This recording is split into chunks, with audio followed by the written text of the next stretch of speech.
Hello, my friends.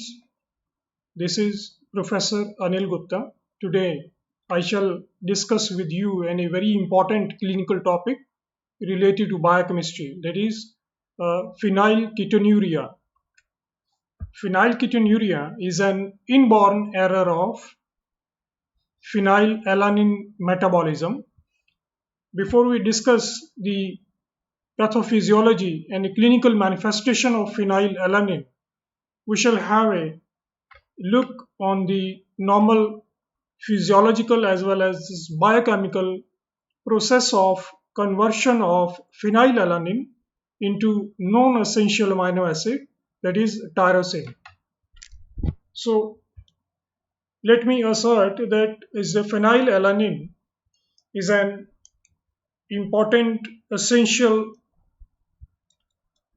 amino acid, is an essential amino acid, and is an aromatic amino acid. The two characteristics are attributed to phenylalanine, and phenylalanine through a process of hydroxylation is converted to a non-essential amino acid. So this pointer is in red color, indicates it's an tyrosine, and this is a phenylalanine.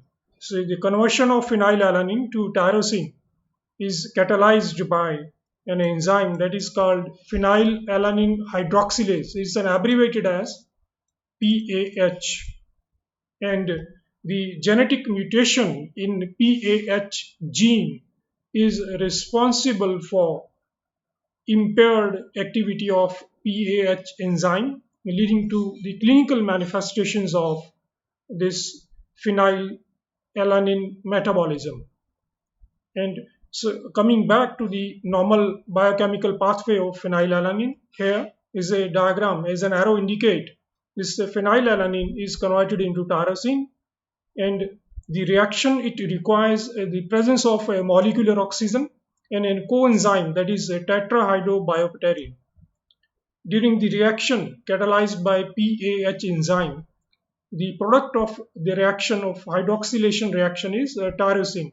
Non-essential, it is non-essential amino acid, and the byproducts of this particular hydroxylation reaction is first is the production of a molecule of water, and is the reduction of tetrahydrobiopterin into dihydrobiopterin.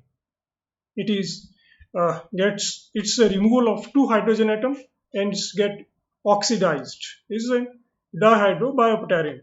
It is first of all, it is next, it is again, it receives a two hydrogen atom from NADPH2, which is in itself converted into NADP, and the dihydrobiopterin is further reduced into tetrahydrobiopterin for again is reutilization in the hydroxylation reaction. So overall, if I focus on to, if I conclude this biometabolic reaction, phenylalanine through hydroxylation by PAH is converted into tyrosine. Further, this is a normal metabolic pathway of conversion of phenylalanine to tyrosine.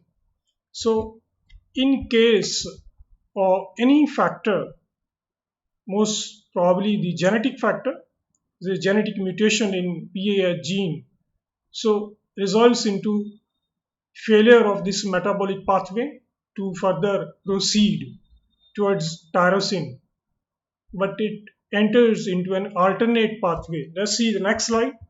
Here this slide shows this is the phenylalanine, and the phenylalanine on one side is converted into tyrosine as we have discussed in the previous slide, but this slide is mainly I'm focusing to show the alternate metabolic pathway. This here I write down is an alternate metabolic is pathway of phenylalanine in the presence of altered activity of PAH enzyme.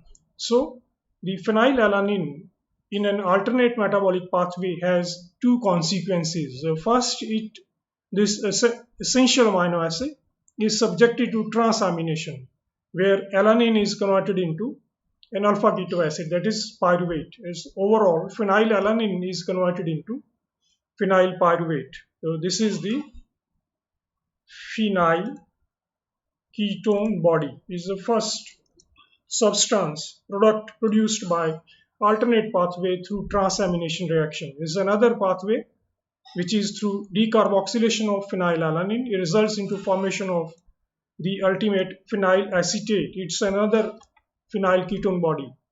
And further is a phenyl pyruvate is further converted into phenyl lactate. So overall, I would say phenyl ketonuria.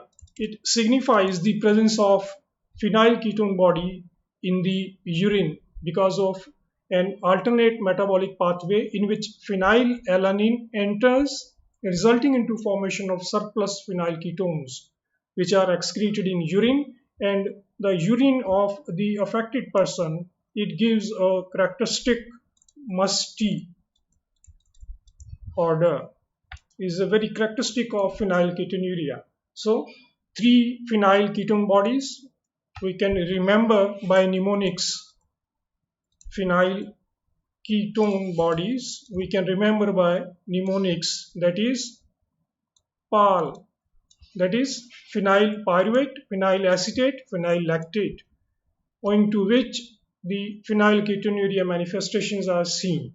So this is an alternate pathway. And let's see the next slide. As the next slide, it represents the historical background of phenylketonuria. As first of all, the characteristic of clinical manifestations of this particular disorder was taken down, was observed, noticed by a Norwegian physician, Esbon Falling, in 1934, and also termed as a falling disease.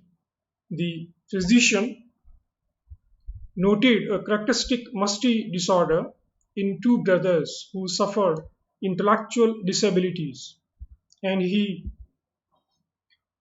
tried to test the urine of the two intellectually disabled persons, and he added ferric chloride to urine sample, and it appeared greenish in color, contrary to the appearance of a reddish brown after addition of ferric chloride, if we suspect to be the presence of ketone bodies. Contrarily, the urine developed a greenish, dark greenish color. So he repeated the experiment several times, but the same result he obtained later on. He extracted and purified a substance from the urine sample of several intellectually disabled persons, with the urine imparting characteristic musty odor. And he found that it the substance extracted and purified substance from the urine, it after oxidation it resembled like the smell of benzoic acid. So it's a brief historical background. So in the next slide we shall discuss say more details of this particular disorder. It is its etiology, its pathogenesis and clinical features, and what are the treatment regime. The protocol is there either to treat it or to prevent it. So I shall discuss those slides in the next series of this my biochemistry lecture. So the time is really is I'm thankful to you is for your so, humble cooperation. This